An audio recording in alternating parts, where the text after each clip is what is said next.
Hello friends, today we are going to discuss bending of cantilever beams. Cantilever is basically a thin beam fixed at one end and free at other end. So this free end can be used to carry a load. Where we can use these cantilevers? We use these cantilevers to design any engineering structures such as buildings, bridges, cranes. So these cantilevers, they are main structural element that receives bending force. So here you can see this beam. Okay, so any beam that is used for construction of buildings or bridges, they can be considered as cantilever, where this cantilever beam, it is loaded above it, or the load is distributed at different points. Okay, so this is one of the example of cantilever beams.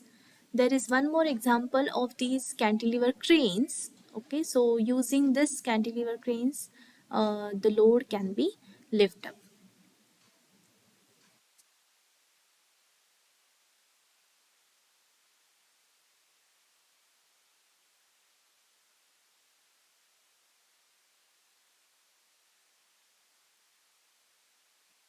Consider a cantilever AB of length L which has negligible mass.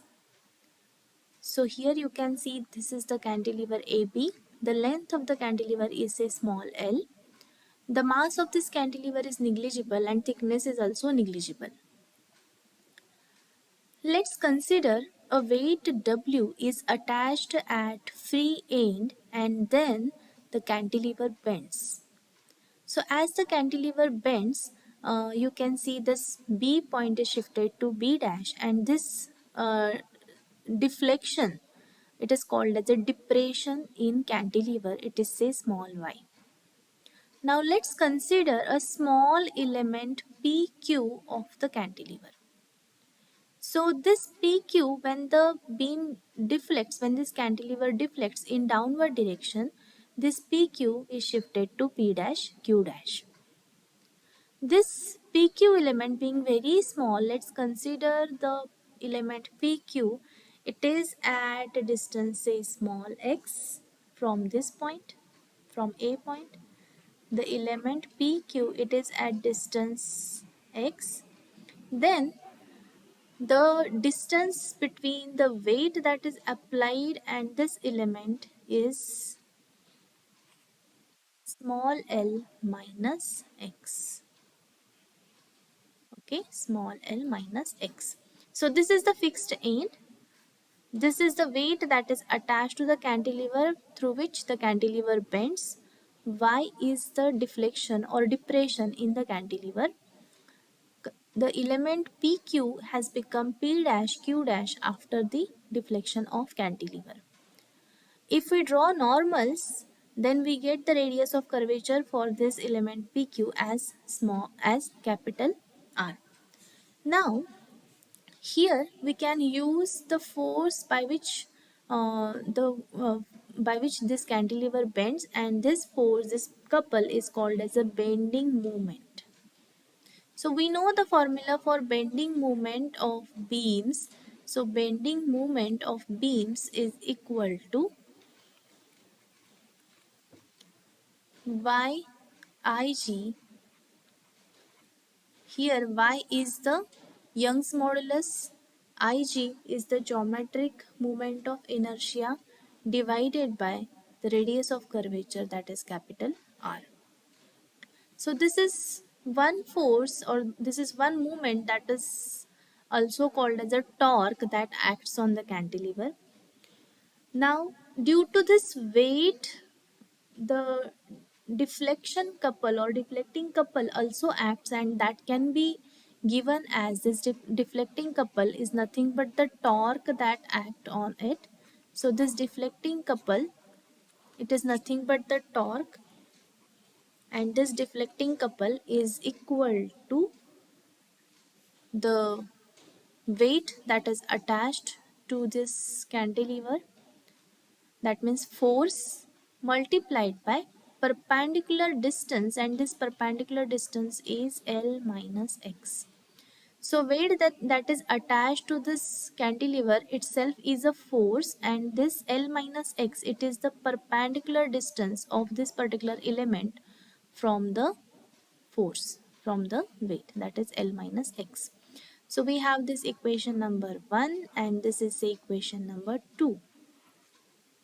But then according to equilibrium condition, according to conditions for equilibrium,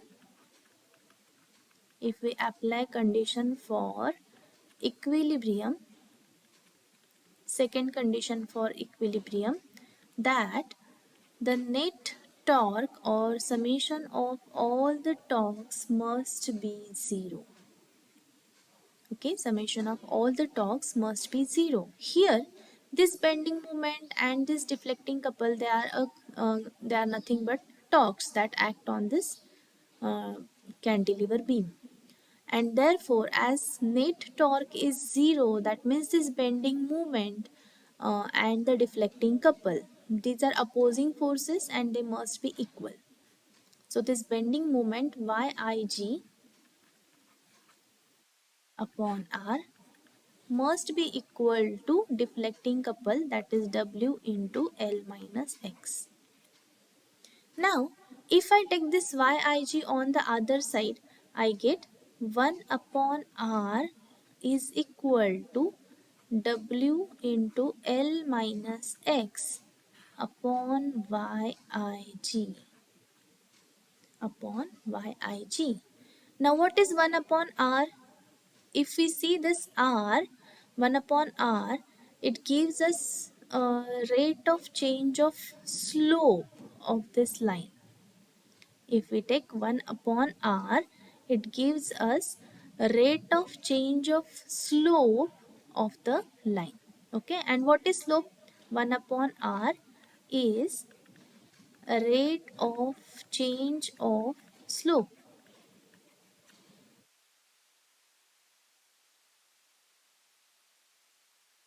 Change of slope. That means it is rate of change of slope, we generally write as dy by dx, rate of change of dy by dx, and rate of change of dy by dx we can write as d2y by dx square. So this 1 upon r we can write as d2y by dx square. Okay, so we can put this and then we get d2y by dx square is equal to W into L minus X divided by YIG. Now let's integrate, okay, let's integrate this equation twice with respect to X. So initially if we integrate with respect to X, then integrate with respect to X, so dx, integrate with respect to X, dx. Our solution is d2y by dx square dx is dy by dx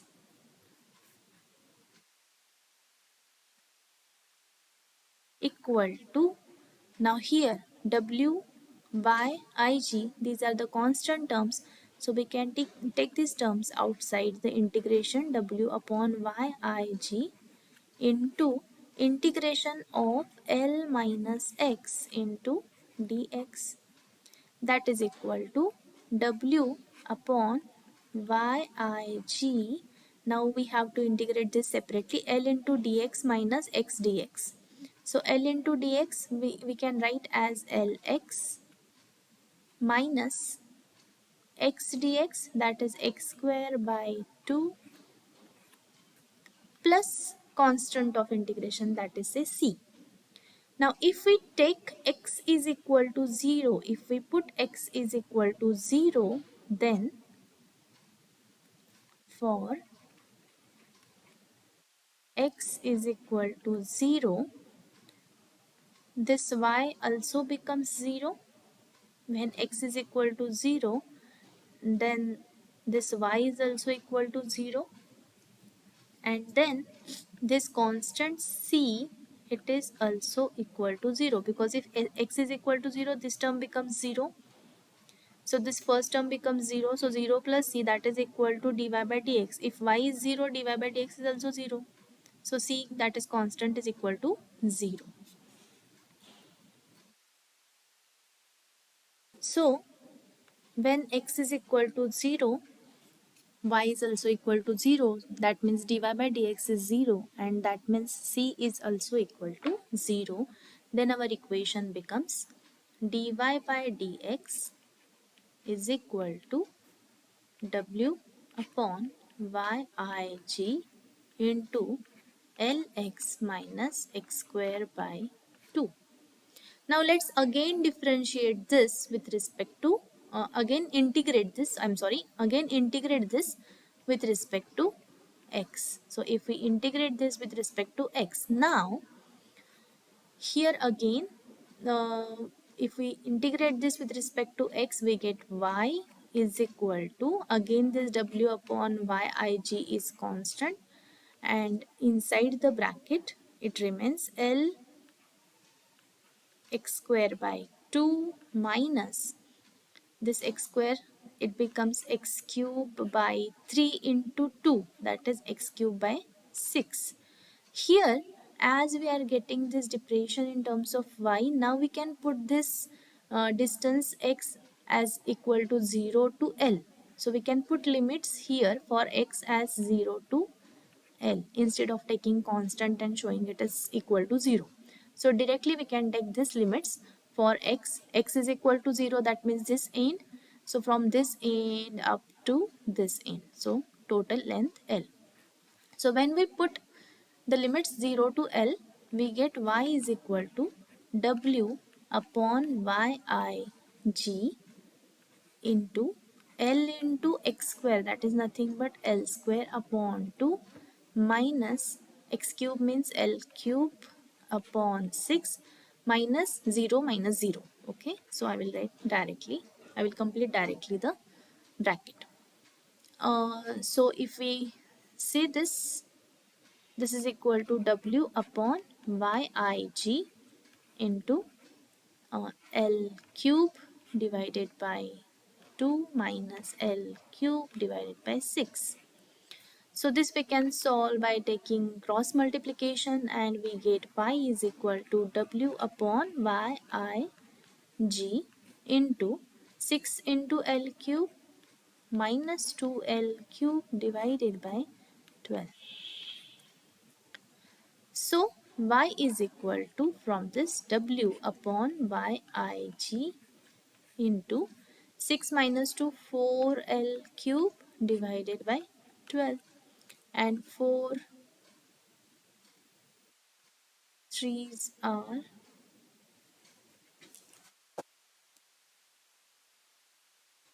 4 threes are